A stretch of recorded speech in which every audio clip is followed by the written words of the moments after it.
Kerajaan Mataram kuno, sebuah kerajaan yang kaya akan sejarah dan kemegahan, pernah menghiasi bumi pertiwi Indonesia. Berkembang pesat selama periode Hindu-Buddha, kerajaan ini meninggalkan warisan abadi melalui candi-candinya yang megah. Keajaiban arsitektur ini yang tersebar di seluruh Pulau Jawa, berdiri sebagai bukti masa lalu yang gemilang. Di antara yang paling terkenal adalah Borobudur dan Prambanan. Ukirannya yang rumit membisikkan kisah-kisah tentang kepercayaan kuno dan kecemerlangan artistik. Struktur ini bukan sekadar batu dan ukiran, mereka adalah penghubung nyata ke masa ketika raja-raja memerintah dan keyakinan mengilhami kreasi-kreasi yang luar biasa.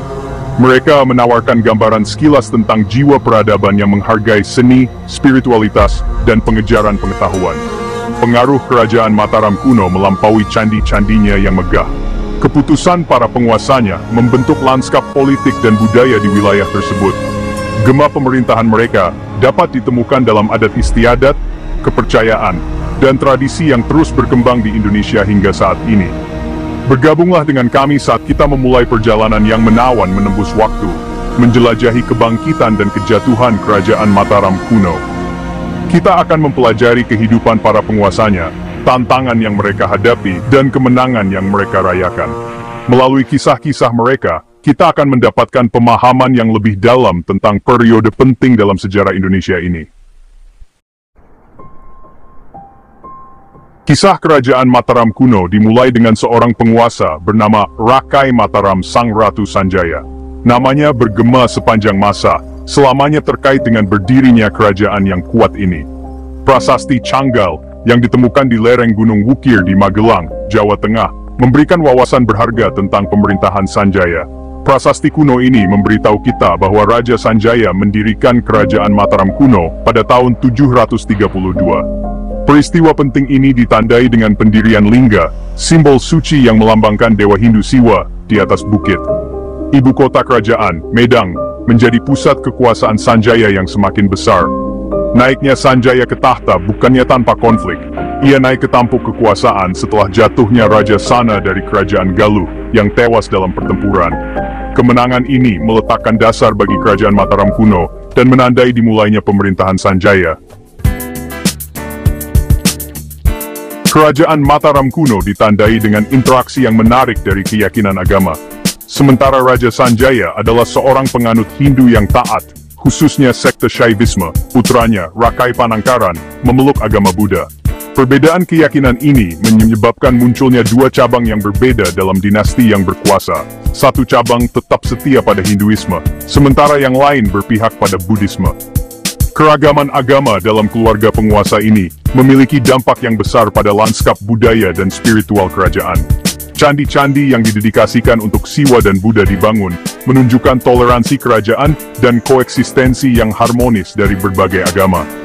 Pemerintahan Rakai Pikatan, seorang penguasa selanjutnya, menyaksikan momen penting dalam sejarah keagamaan kerajaan. Pernikahannya dengan Pramodawardhani, seorang putri dari dinasti Sailendra Buddha. Kerajaan Mataram kuno mencapai puncak kekuasaan dan kemakmurannya di bawah pemerintahan Raja Dia Balitung, yang memerintah dari tahun 899 hingga 911. Masa pemerintahannya sering disebut sebagai masa keemasan kerajaan, masa damai, stabilitas, dan ekspansi yang luar biasa. Prasasti-prasasti yang ditemukan di seluruh Jawa, dari Yogyakarta dan Jawa Tengah hingga Jawa Timur, memberikan bukti kuat tentang kendali teritorial Balitung yang luas. Pengaruhnya melampaui Jawa, mencapai Pulau Bali. Prasasti-prasasti ini melukiskan gambaran yang jelas tentang kerajaan di puncaknya, perbatasannya aman, dan rakyatnya makmur. Selama 12 tahun pemerintahan Balitung, kerajaan Mataram kuno berkembang pesat, perdagangan berkembang, seni dan ilmu pengetahuan dilindungi, dan reputasi kerajaan untuk kekuasaan dan stabilitas menyebar luas.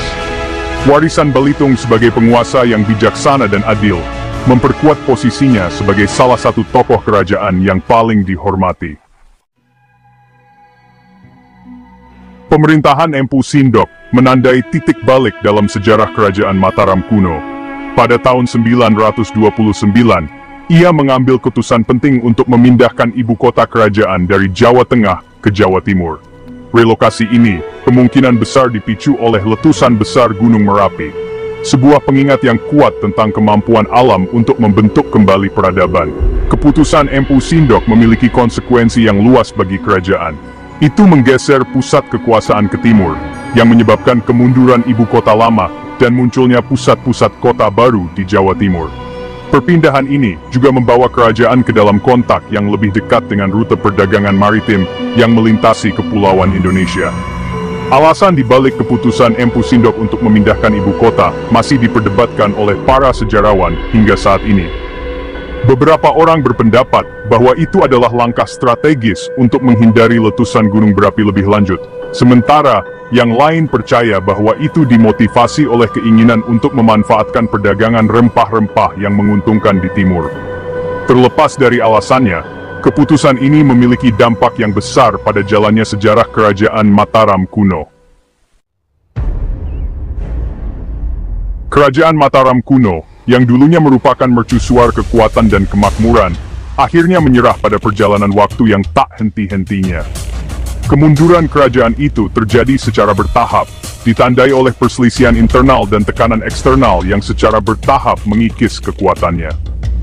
Pukulan terakhir datang pada tahun 1017 dengan Pralaya Medang, sebuah peristiwa bencana yang menandai berakhirnya kerajaan Pralaya Medang, yang berarti kematian Medang, mengacu pada serangan mendadak dan menghancurkan kerajaan oleh Raja Wurawari.